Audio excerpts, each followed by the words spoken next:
누가복음 18장 9절부터 12절입니다. 누가복음 18장 9절부터 12절 보겠습니다. 신약성경 125페이지입니다. 누가복음 18장 9절부터 12절입니다.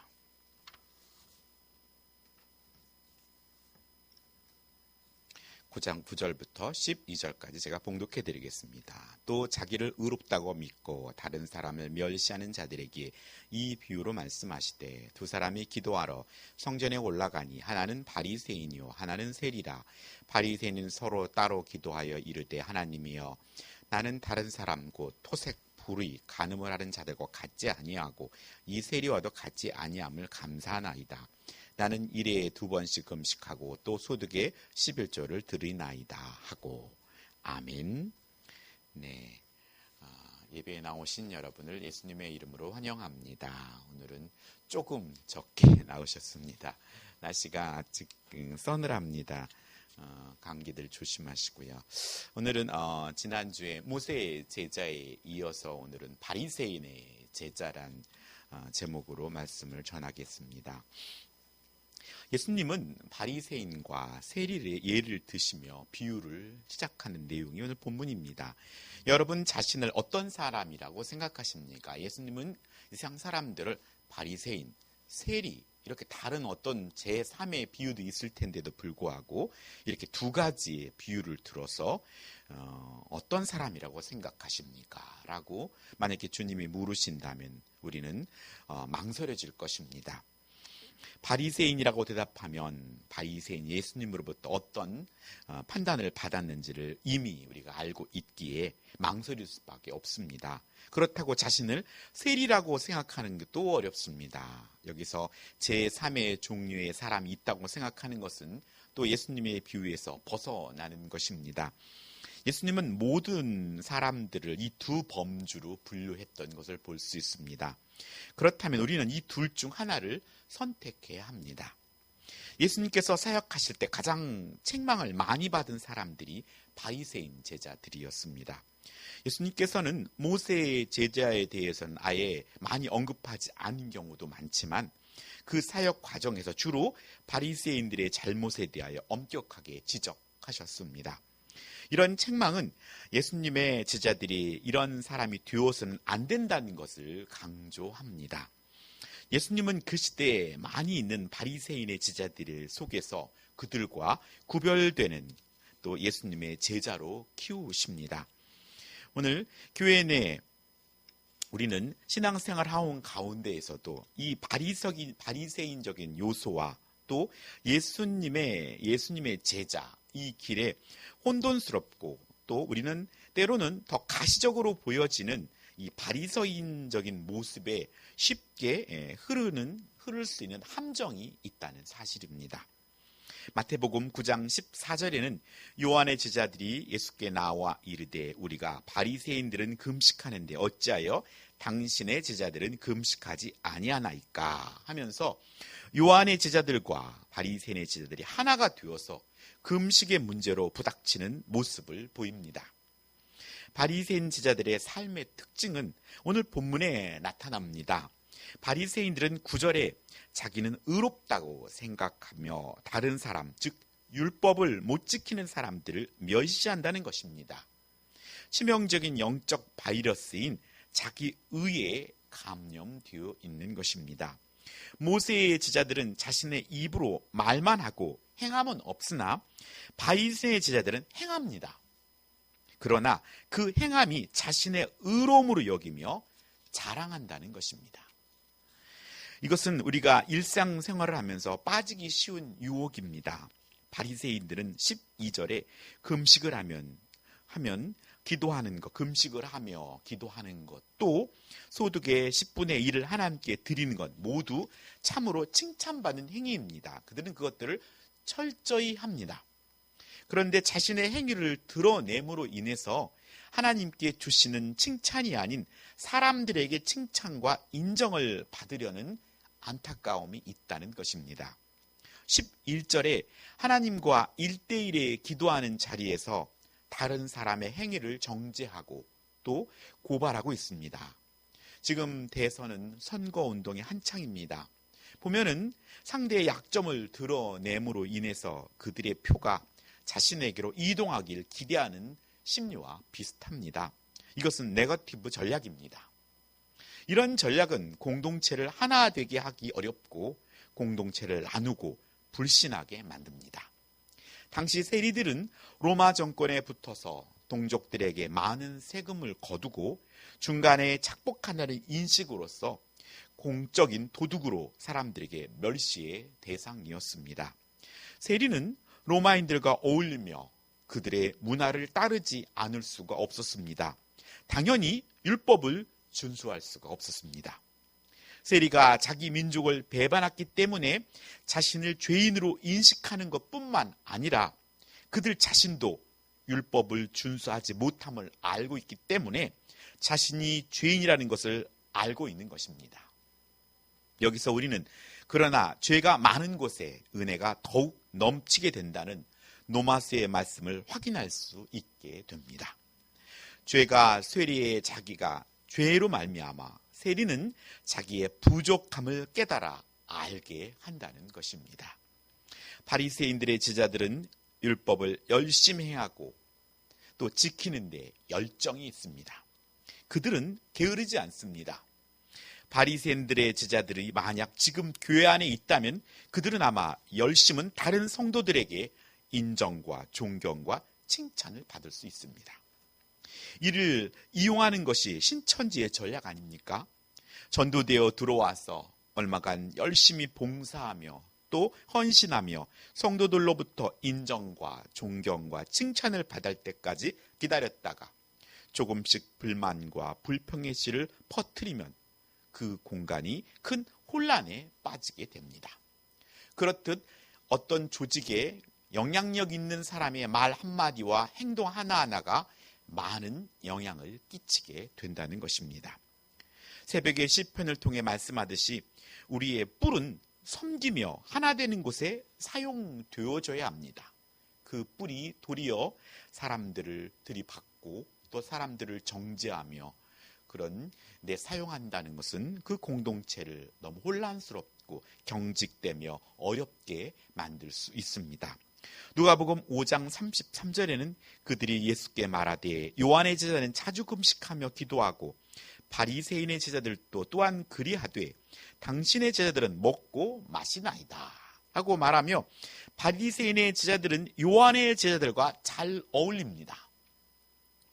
요한의 제자들도 금식과 종교적 행위에 열심히 있습니다. 그런데 바리새인의 제자들은 특히 예수의 제자들을 비난하고 정죄하는 일을 했던 것입니다. 우리의 신앙생활에서도 바리새인의 제자와 예수의 제자가 나뉘는 경우도 있지만 우리의 내부에 이런 싸움이 있습니다. 왼손이 하는 일을 오른손이 모르게 하라고 했지만 자신의 의를 드러내므로 이 세상에서 칭찬을 다 받음으로 하나님 나라 창고에 보화를 쌓지 못하는 경우가 많다는 것입니다. 사랑하는 재건 남술께 성도 여러분, 마태복음 6장 1절로 4절에는 사람에게 보이려고 그들 앞에서 너희의 의를 행하지 않도록 주의하라. 그리하지 아니하면 하늘에 계신 너희 아버지께 상을 받지 못하느니라. 그러므로 구제할 때 외식하는 자가 사람에게 영광을 받으려고 회당과 거리에서 하는 것 같이 너희 앞에 나팔을 불지 말라. 진실로 너희에게 이르노니 그들은 자기 상을 이미 받았느니라. 너는 구제할 때 오른손이 하는 것을 왼손이 모르게 하여 내 구제함을 은밀하게 하라. 은밀한 중에 보시는 너희 하나님께서 갚으시리라 라고 말씀합니다. 은밀함으로 섬겨서 은밀한 중에 보시는 하나님께로부터 복을 받으시기를 축원합니다. 오늘 바리새인은 사도행전 15장 1절에 어떤 사람들이 유대로부터 내려와서 형제들을 가르치되 너희가 모세의 법대로 할례를 받지 아니하면 능히 구원을 받지 못하리라 라는 말씀처럼 율법을 지킴으로 구원을 받는다는 생각을 가지고 있습니다. 613개의 토라에 그 토라를 잘 지킬 수 있도록 보호해주는 울타리 율법까지 더하면 2100개가 넘는 항목들이 있습니다.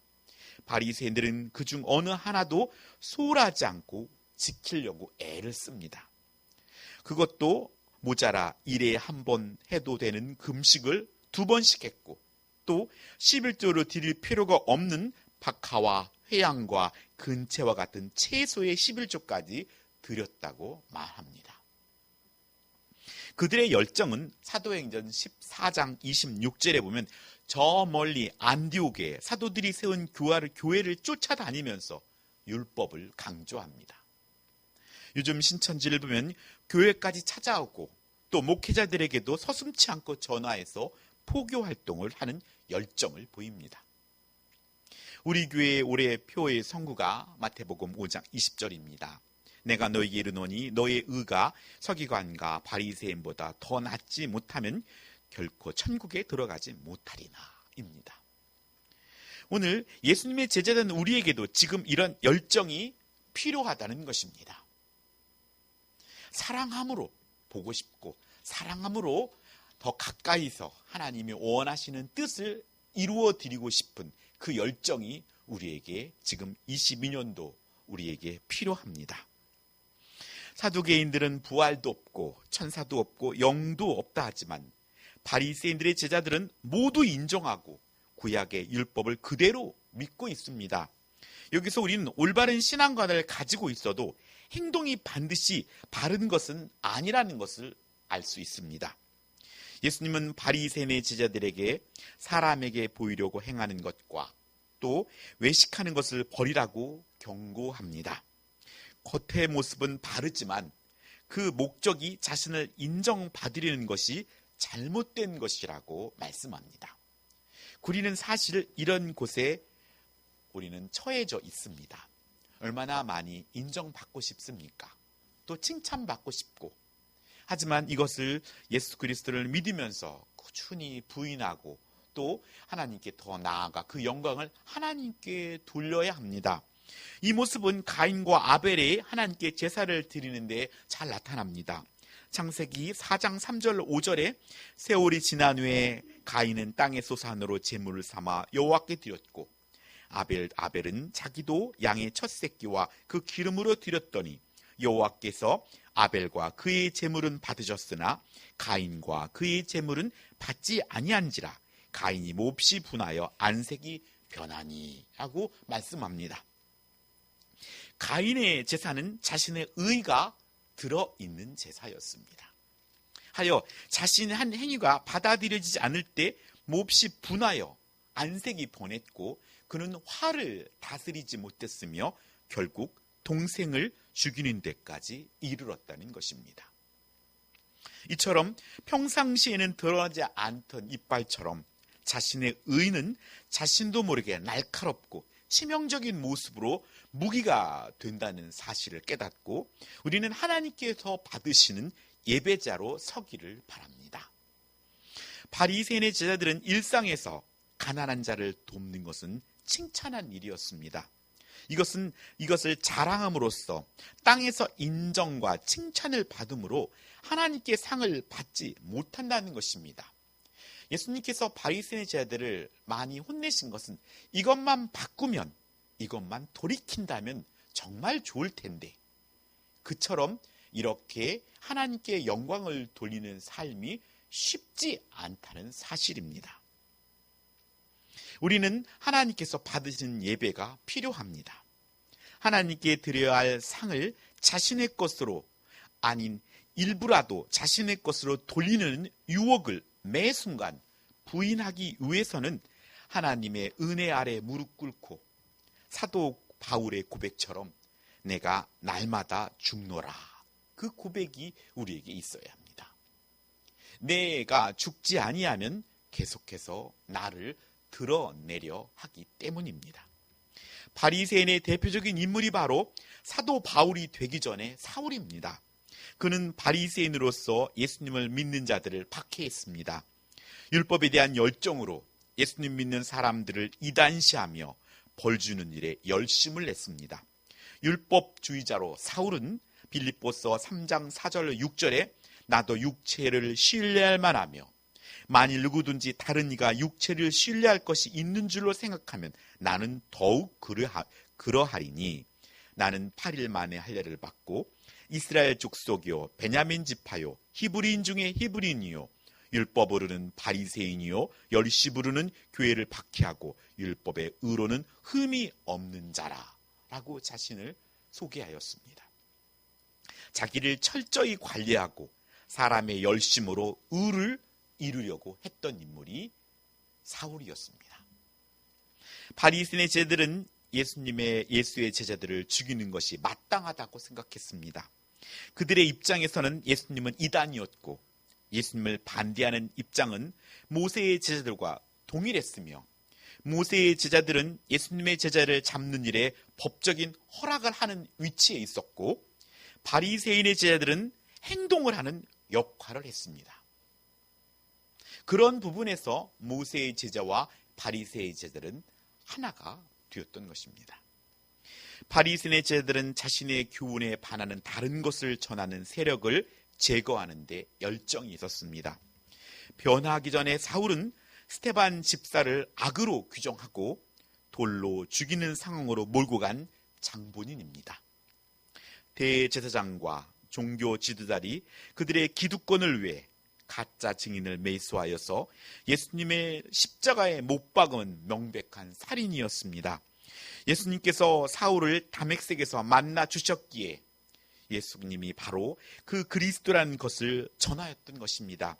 이제 그리스도가 오셨으니 율법의 시대가 끝났고 누구든지 예수를 주와 그리스도로 믿으면 하나님과 화해하고 죄를 용서받는다는 것을 사도 바울은 전했습니다. 율법에 대한 복종이 아니라 예수 그리스도를 믿고 영접함으로 구원을 받는다. 뿐만 아니라 이방인의 구원을 받을 수 있게 되었고 그래서 예수 그리스도는 유대의 민족 공동체를 넘어서 온 인류의 구원자라는 사실을 사도 바울은 깨닫고 그의 온 생명을 바쳐 그것을 전했던 것입니다. 세상은 학벌과 배경을 따지며 예수님을 믿는데도 이런 것을 적용된다면 우리는 공간은 다르지만 세상과 다를 바 없는 하나님 중심이 아닌 인간 중심의 종교 생활이 되고 맙니다. 사울은 율법의 의로 흠이 없다고 했습니다. 하지만 우리는 죄인입니다.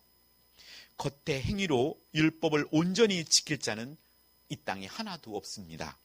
로마서 3장 10절에 기록된 바 의인은 없나니 하나도 없다 라고 말씀합니다. 하나님처럼 되고 싶었던 선악과 유혹처럼 우리는 자신을 드러내려는 유혹을 버릴 때 비로소 예수님의 제자가 될 수 있다는 것입니다. 니고데모는 유대인들을 가르치는 인정받는 학자요 지도자였습니다. 니고데모는 예수님께서 성전을 정결케 하고 또 보이신 표적을 통해 하나님께로부터 보낸 자로 알았습니다. 예수님은 니고데모에게 너가 표적은 보지만 하나님 나라를 보지 못한다고 말했습니다. 예수님은 물과 성령으로 거듭나지 아니하면 하나님의 나라를 볼 수 없다고 말씀하셨습니다. 즉 예수님과 함께 죽고 예수님과 함께 사는 것, 이 일은 성령에 함께 할 때 가능합니다.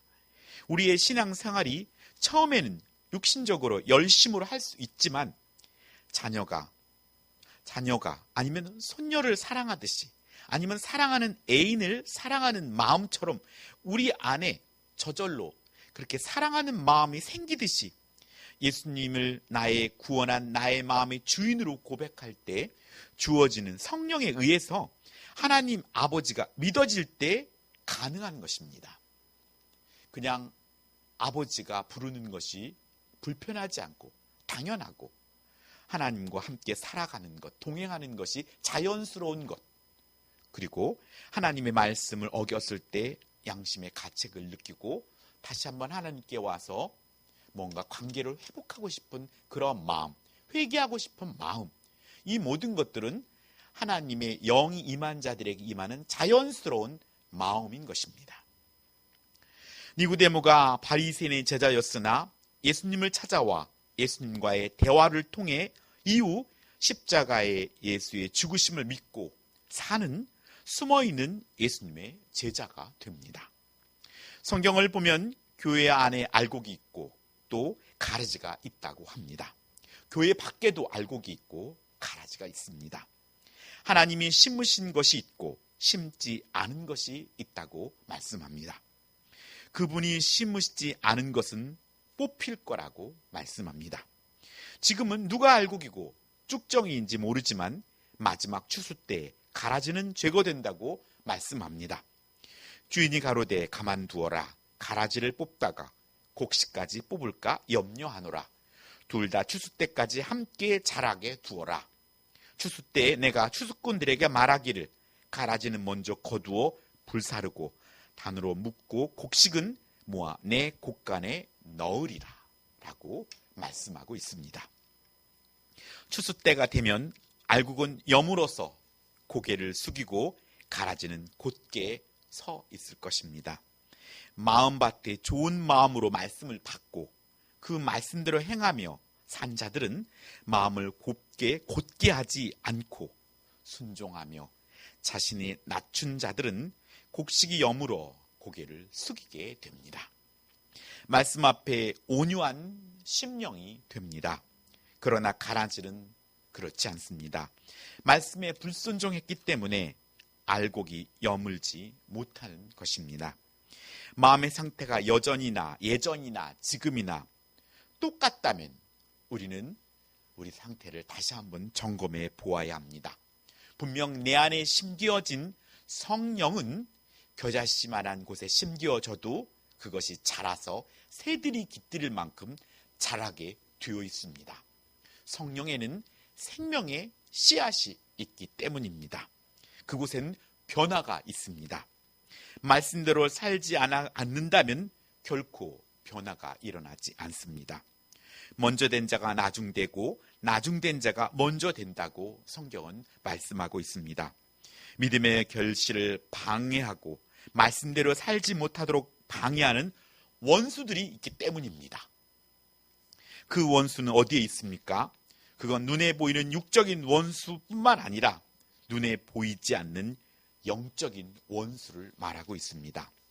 사단 마귀는 할 수만 있으면 정말 우는 사자와 같이 우리의 하나님께로 향한 마음을 도적질합니다.